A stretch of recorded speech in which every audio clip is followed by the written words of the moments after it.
Assalamualaikum warahmatullahi wabarakatuh.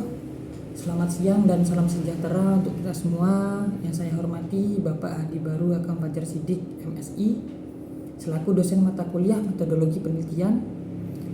Pertama-tama marilah kita panjatkan puji syukur kehadirat Allah Subhanahu wa taala karena atas rahmat dan karunia-Nya saya dapat berada di sini untuk mempresentasikan hasil karya tulis ilmiah saya yang berjudul Tingkat Kesukaan Tipe Kondom dari Berbagai Jenis Varian Melalui Pendekatan Statistik. Sebelumnya perkenalkan, nama saya Andi Aziz Anwar Hamzah, NIM 231252292 dari Politeknik Kesehatan Jember, Program Studi Diploma 3 Farmasi.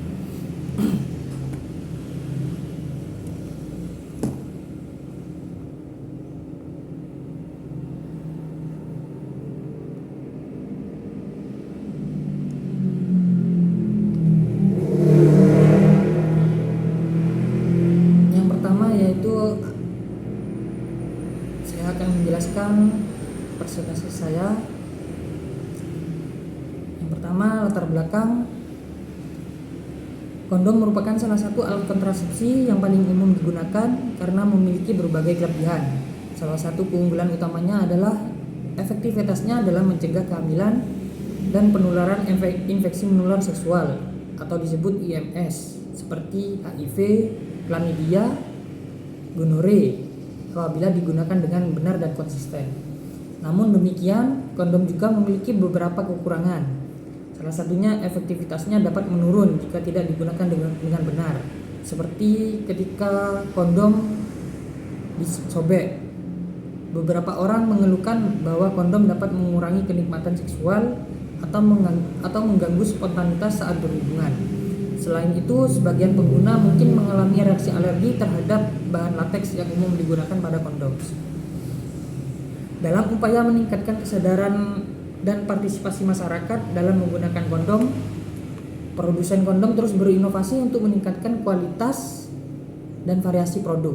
Salah satu inovasi yang dilakukan adalah penambahan berbagai jenis varian pada kondom untuk meningkatkan pengalaman pengguna dan kenyamanan saat digunakan. Selanjutnya yaitu rumusan masalah. Yang pertama, bagaimana tingkat kesukaan terhadap tipe X kondom dari berbagai jenis varian berdasarkan penilaian pengguna. Yang kedua, apakah terdapat perbedaan signifikan dalam tingkat kesukaan antara varian tipe X kondom. Selanjutnya, tujuan penelitian. Tujuan penelitiannya ada dua, yaitu ada tujuan umum dan tujuan khusus. Tujuan umum dari penelitian ini adalah untuk mengetahui dan menganalisis tingkat kesukaan masyarakat terhadap tipe X kondom berdasarkan jenis variannya dengan menganalisis data melalui pendekatan-pendekatan statistik yang relevan.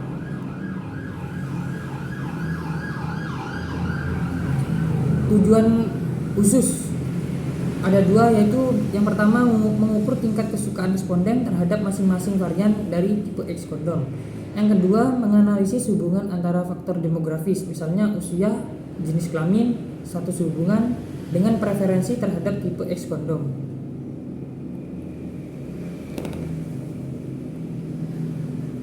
Manfaat penelitian bagi peneliti: menambah wawasan dan keterampilan dalam menerapkan metode statistik pada penelitian perilaku konsumen. Yang kedua, menjadi pengalaman riset yang berguna untuk pengembangan keilmuan, terutama dalam bidang kesehatan masyarakat, pemasaran produk kesehatan, atau statistik terapan.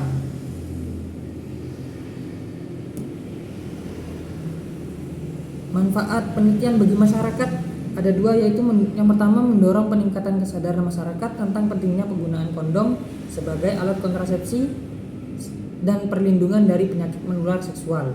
Yang kedua, menyediakan informasi tentang varian kondom yang paling disukai sehingga dapat membantu masyarakat dalam memilih produk yang sesuai dengan kebutuhan dan kenyamanan.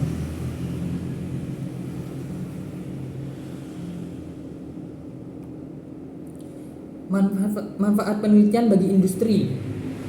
Penelitian ini dapat dijadikan sebagai bahan evaluasi dalam pengembangan produk, inovasi varian, desain kemasan, atau strategi pemasaran, dan meningkatkan daya saing produk dengan mengutamakan kenyamanan dan preferensi konsumen, sehingga berpotensi meningkatkan penjualan.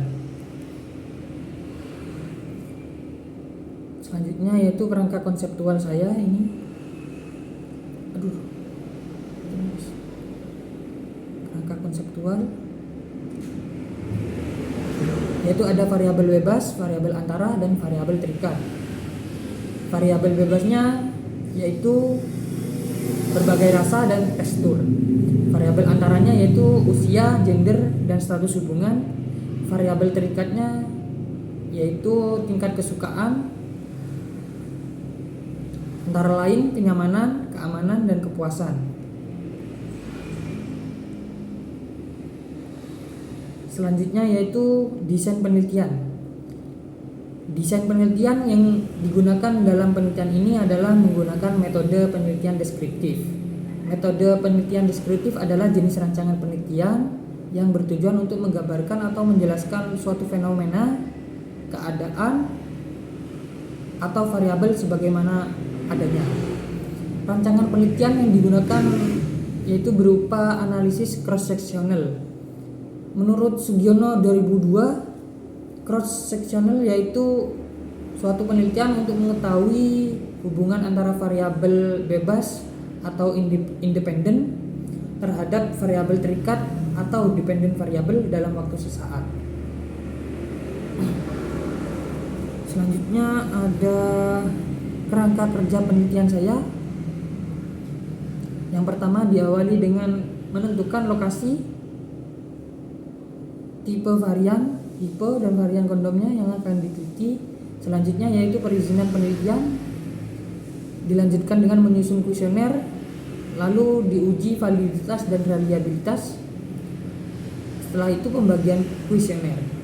Jika data tidak valid dan tidak reliable, maka direject. Jika data valid dan reliable, maka dilanjutkan dengan pengolahan data dan analisis data. Selanjutnya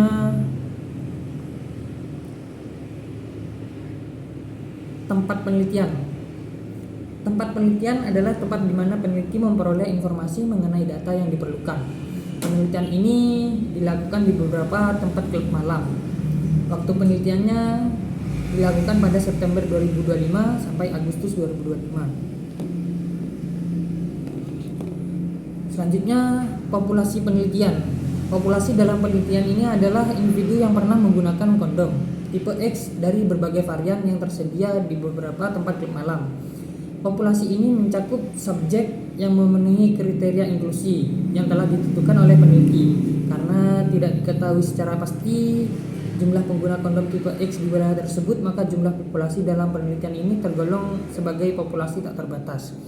Maksud dari populasi tak terbatas adalah bukan berarti populasinya benar-benar tak ada batasnya, tapi jumlahnya begitu besar, tidak diketahui secara pasti. Itu jumlahnya begitu besar atau tidak diketahui secara pasti, sehingga tidak memungkinkan untuk meneliti seluruhnya. Dalam konteks judul KTI saya, sasaran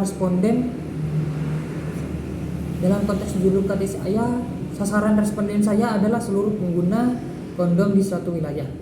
Maka jumlah pengguna kondom secara pasti tidak diketahui dan populasinya terus berubah-ubah, bisa bertambah dan bisa berkurang seiringnya waktu.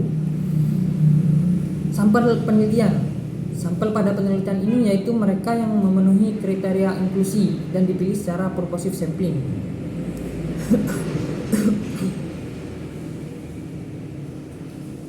Purposive sampling yaitu teknik pengambilan sampel yang dilakukan secara sengaja berdasarkan pertimbangan atau tujuan tertentu dari peneliti.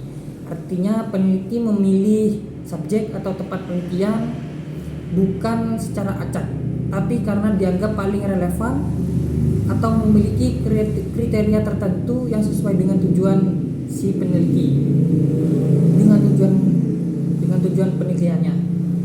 Adapun kriteria inklusi ada 4, yaitu berusia 18 sampai 60 tahun, yang kedua bersedia mengisi kuesioner, yang ketiga bisa membaca dan menulis, dan terakhir pernah menggunakan kondom. Selanjutnya ini data definisi operasional saya. Variabelnya ada dua, yaitu tipe varian kondom dan tingkat kesukaan. Subvariabel. Alat ukur yang saya gunakan yaitu skala Likert. Menggunakan kuesioner.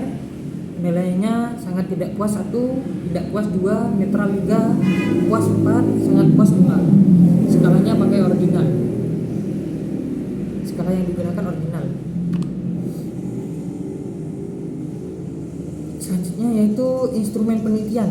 Alat ukur yang digunakan dalam penelitian ini adalah kuesioner, di mana kuesioner adalah sejumlah pertanyaan tertulis yang digunakan untuk memperoleh informasi dari responden dalam arti laporan tentang pribadinya.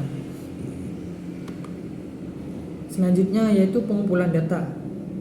Pengumpulan data pada penelitian ini menggunakan kuesioner disusun berdasarkan skala Likert.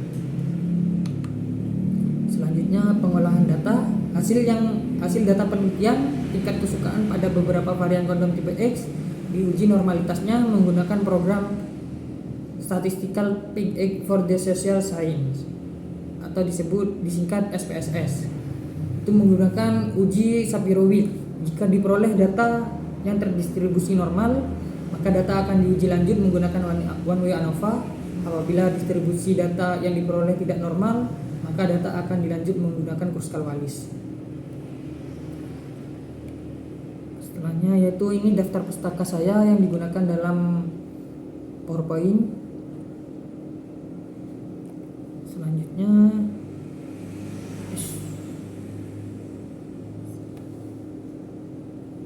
terima kasih